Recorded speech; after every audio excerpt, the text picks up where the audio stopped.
Hello भाइयों और बहनों। आज हम देखने जा रहे हैं भारत माता कविता का सारांश। भारत माता कविता सुमित्रा नंदन पंत जी द्वारा लिखी गई एक प्रसिद्ध रचना है। तो हम लोग सबसे पहले सुमित्रा नंदन पंत जी का जीवन परिचय देखेंगे, फिर उसके पश्चात हम भारत माता कविता का सारांश देखेंगे। तो सबसे पहले सुमित्रा नंदन पंत जी का परिचय। प्रकृति के सुकुमार कवि कहलाने वाले, छायावादी एवं यथार्थवाद को दर्शाने वाले सुमित्रा नंदन पंत जी का जन्म 1900 ईस्वी में उत्तराखंड तत्कालीन उत्तरांचल के कौसानी में हुआ था। जन्म के मात्र 6 घंटे बाद ही उनकी माता सरस्वती देवी का देहांत हो गया। उनके पिता गंगाधर पंत कौसानी स्टेट में अकाउंटेंट थे। उन्होंने प्राथमिक शिक्षा गांव में प्राप्त की और बनारस आकर हाई स्कूल की शिक्षा ग्रहण की। इसके बाद वे आजीवन इलाहाबाद में रह करके साहित्य सृजन करते रहे। 1977 ईस्वी में उनका निधन हो गया। उनकी प्रमुख कृतियां हैं पल्लव, वीणा, ग्रंथि, गुंजन, युगवाणी, स्वर्गगिरण, चिदंबरा आदि। चिदंबरा कृति के लिए पंत जी को भारतीय ज्ञानपीठ पुरस्कार भी प्राप्त हुआ है। अब हम देखते हैं भारत माता कविता का सारांश। भारत माता कविता सुमित्रा नंदन पंत जी द्वारा रचित काव्य ग्रंथ से संकलित एक महत्वपूर्ण रचना है, जिसे भारत की गुलामी के दौर में लिखा गया था। इस कविता में भारत माता को गुलामी की जंजीरों में जकड़ी हुई एक असहाय स्थिति में दर्शाया गया है।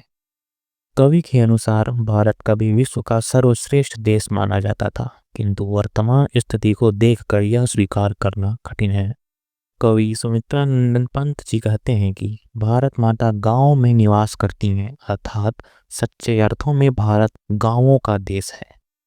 भारत की अधिकांश जनता गांवों में निवास करती है और वहीं पर भारत माता के दर्शन होते हैं। गांव में हरियाली फैली रहती है, खेतों में अनाज लहराता है, किंतु भारत माता का आंचल गंदगी से व्याप्त है। गंगा और यमुना भारत माता के आंसुओं के समान प्रतीत होते हैं, जो कि भारतीयों की दरिद्रता, दीनता एवं श्रम निष्ठा को देखकर बह रही है। भारत माता मिट्टी की प्रतिमा दरिद्रता की मूर्ति के रूप में दुखियारी दिखाई देती है। कवि वर्णन करते हैं कि भारत माता की दृष्टि दयनीयता से ग्रस्त एवं निराशा से झुकी हुई है। उनके अधरों पर रुदन की व्यथा स्पष्ट झलकती है। भारत माता का मन युगों से बाहरी आक्रमणों, शोषण और अज्ञानता के कारण विषादग्रस्त रहता है। इस कारण वह अपने ही घर में प्रवासिनी के समान उपेक्षित शासकों की कृपा पर निर्भर एवं प्रमुखसी बनी हुई है।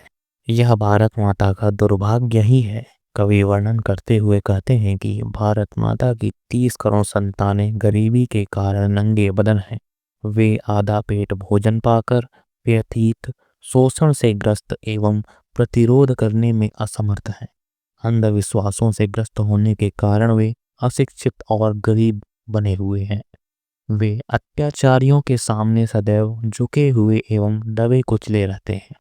भारत माता पेड़ों के नीचे निवास करती हैं, अर्थात भारतवासी गरीबी के कारण उचित आवास व्यवस्था से वंचित हैं और खुले आसमान के नीचे सोने को मजबूर हैं।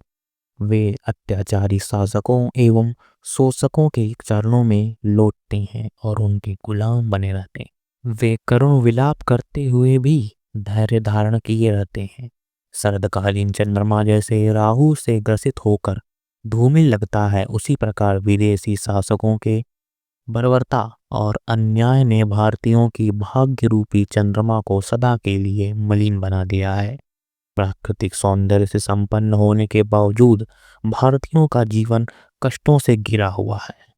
कवि वर्णन करते हुए कहते हैं कि विदेशी शासकों के कारण भारत माता का परिवेश चिंता एवं निराशा से घिरा हुआ है। उनके सामने कोई आशा की किरण नहीं दिखती। यह चंद्रमा की भांति धूमिल और कोहरे से आच्छादित है। कवि अत्यधिक व्यथित स्वर में कहते हैं कि भारत ने ही संसार को सर्वप्रथम ज्ञान दिया था, किंतु आज वही ज्ञानी भारत अज्ञानी बना हुआ प्रतीत होता है। भारत माता ने गीता का प्रकाश फैलाया था, किंतु आज वही ज्ञान की पुण्य भूमि अंधकार से ग्रस्त हो गई है। अब नई आशा का संचार। इतना होने के बावजूद भारत का धैर्य अब सफल हो रहा है। इसमें नवीन आशा का संचार हो रहा है। अब भारत माता अहिंसा रूपी प्राणदायक दूध पिला रही हैं, जो कि अमृत के समान है। यह जनता के मानसिक भय को दूर करने वाला, संसार के अज्ञान को समाप्त करने वाला एवं नवीन आत्मबल देने वाला अमृत है। भारत अब अहिंसा रूपी आत्मबल का संदेश देकर समस्त विश्व की माता, लोक माता बनने की ओर अग्रसर हो रहा है। यह जीवन के संपूर्ण विकास का सही मार्ग प्रस्तुत कर रहा है। तो इस प्रकार से समाप्त होता है हमारा भारत माता कविता का सारांश। इसमें कोई भी दिक्कत हो तो कमेंट में पूछिएगा, सभी चीज़ों के जवाब हम तुरंत देंगे। हम मिलते हैं अगले वीडियो में, तब तक के लिए धन्यवाद। लाइक, सब्सक्राइब और शेयर भी कर दीजिएगा, जिससे कि सभी लोगों को पता चले और मुझे भी खुशी हो। धन्यवाद।